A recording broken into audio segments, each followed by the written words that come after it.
شروع کرتا ہوں اللہ کے نام سے جو بڑا مہربان اور نہایت رحم کرنے والا ہے۔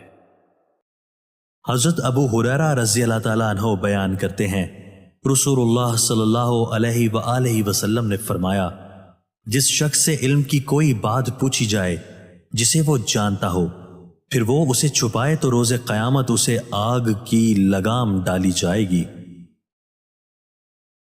حضرت ابن مسعود رضی اللہ تعالیٰ عنہ بیان کرتے ہیں، رسول اللہ صلی اللہ علیہ وآلہ وسلم نے فرمایا، اللہ اس شخص کے چہرے کو تر و تازہ رکھے جس نے میری حدیث کو سنا، اسے یاد کیا، اس کی حفاظت کی اور پھر اسے آگے بیان کیا۔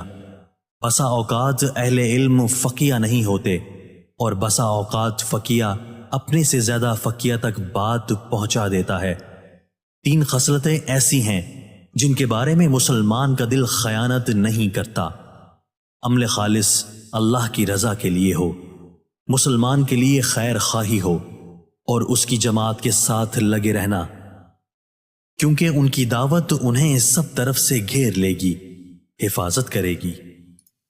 دوستو، اللہ تعالی ہمیں ان احادیث مبارکہ پر عمل کرنے اور اپنی زندگیوں کو سنوارنے کی توفیق عطا فرمائے۔